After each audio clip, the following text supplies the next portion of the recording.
Hi, in today's video, we're going to delve into, try to explore the answer to the question, how does racism affect an athlete's mental health? Like any other emotional kind of experience, racism can have a powerful impact on what goes on internally in the internal thinking and emotions of an athlete. And as we have said in other videos, those internal emotions and those internal thinking patterns affect your mental health and ultimately your athletic performance.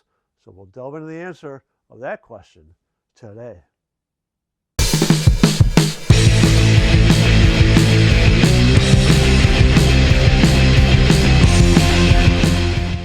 So in the first part of this video, we're going to talk about the different types of racism, or the different ways racism is demonstrated. Then we're going to talk about the psychological impact that racism has on athletes. Then we're going to talk about how that psychological impact is going to impact performance and relationships and how all that plays into mental health. Then we're going to talk a little bit about racism in the athletic world today. And lastly, we're going to look at some real life examples of how this has played out. Dealing with racism, obviously that's a highly sensitive issue that affects us today. And there is overt racism, right? Where it's the obvious, like, you are a different race than me, and therefore I'm going to reject you. I'm going to not hire you. I'm not going to work with you. I'm not, right? It's direct. It's kind of an in-your-face kind of blatant racism. Easy to see, easy for other people to see and kind of go, oh yeah, that's not right, right? So there's that kind of racism. Then there's more subtle racism, and it's difficult to attach this more subtle form and separate it from the individual who is experiencing it and the belief systems around racism in general and racism kind of in society. Because those beliefs, any beliefs you have, impacts how you perceive things happening outside of you, right? It is a primary filter on how we observe the world. So those beliefs are going to especially impact things called like microaggressions and that whole concept of microaggressions that are out there. And yes, there can be subtle microaggressions that people do that people call kind of this racial undertone or subtle clues that there are some racism beliefs embedded in the other person's mindset. So it works both ways, right? It's those subtle beliefs about race that impact both how you perceive the world and how you react to people with different races. Well, we're going to talk today about the receiving end, right? Because I cannot change how somebody else's beliefs about how they perceive me for my race. But I can change how I accept or understand racism, and those beliefs I can work on so that filters how I perceive the actions of others. And I can control me, and I can't control the other people. So we'll talk a little bit about that. So when you are experiencing racism, especially the overt racism, but even that more subtle kind of racism, when your world is framed in a way that you are wearing that on a regular basis, that takes an emotional toll on you. When you are feeling that anxiety, the fear, the anger, the frustration, any of those kind of emotions, that's a natural outcropping of experiencing in your own world racism. That, again, when you get caught up in those emotions of it, and those emotions begin to kind of really play on you internally, you cannot perform as well. When an individual feels they're experiencing racism, it takes a deeply psychological toll on that individual. Racism naturally will cause negative emotions to rise in an individual. It can be fear, it can be anger, it can be frustration, it can be all of those, it can be sadness, sometimes guilt comes in. All of these negative emotions are the natural outcropping of what happens when you are being judged, and you, whether it's overtly, clearly being judged by your race, or even if it's not overt and it's those subtle forms of racism where you are perceiving it is happening because of your race, those emotions begin to rise up. Right? That's a natural psychological outcropping from the perception of racism in your world. So when you're living that regularly, those emotions are something that are cropping up regularly and you're living with regularly. As we've talked about in other videos, right, as you're experiencing those emotions, as you begin to get stuck in those emotions, when you are living those emotions regularly, that impacts your ability to perform at your peak level, right?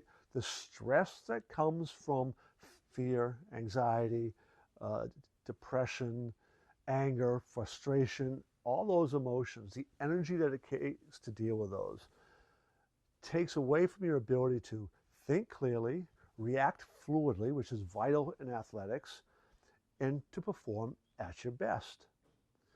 So whenever you are under that pressure to perform and then you aren't performing well, the more negative emotions begin to happen, and it is this constant battle inside of yourself as you try to kind of handle those emotions and that stress. That then will play out on your relationships, because when you're in that emotion, not only aren't you performing as well, but you will tend to not react as well to the people around you. All right, you can sometimes separate yourself, remove yourself from them emotionally, or tendency might be to react outwardly, right? React more with more anger. In either case, relationships begin to suffer when you are, again, being caught in that trap of negativity. In this case, that's stemming from that world that you are living with inside of yourself, all associated with racism. So racism today is front and center again in our society and our culture. And without getting into all the political aspects and all of that about systemic racism and the existence or lack thereof, what really matters in the terms of this question is what is the athlete perceiving and believing, right? Because if they believe it and that belief's being based on evidence that they've seen and observed and brought in, that evidence has helped them form and sustain that belief. They're going to react based on that belief, and that belief is going to shape their perceptions of what's happening around them. So they might see these microaggressions where somebody with a different set of beliefs won't see it, and they will react based on those perceptions. And it's that reaction that we are talking about and trying to deal with, because it's those reactions that's going to impact all those emotions and the performance and relationships and all of those things, right? So if an athlete believes they are having to fight this all the time, the question is, okay, how do we deal with it? How do we help you manage those emotions and everything else, and take care of yourself? Because you by yourself aren't going to change everybody else. Now, of course, you may make decisions on how you can help change everybody else, but that's not an immediate kind of in the moment, I need to manage my emotions so I can perform better, take care of my mental health, right? Those are two separate issues.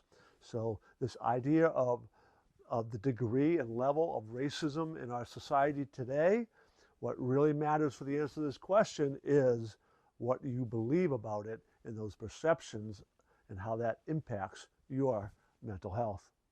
The case of Jackie Robinson and his integration of Major League Baseball after World War II, right? So clearly, racism existed systemically in the United States at that time. And Jackie Robinson was attempting to become the first African American to play Major League Baseball at the professional level, at the highest levels.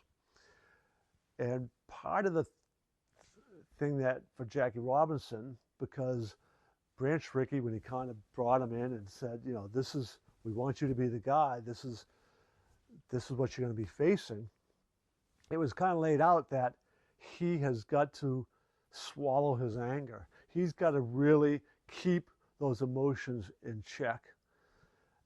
I actually firmly believe doing that eventually killed Jackie Robinson, because I believe it eventually led to his cancer. Those years of not healthily dealing with those emotions, but swallowing them and not releasing them in a good psychological manner is what led to that cancer. But he dealt with overt racism from fans, from other players, from coaches, the name calling, just the constant barrage of negativity and attacks on him because of his race was brutal for Jackie Robinson. And again, it came from a different time, and he was an all-star, Hall of Famer. He performed well,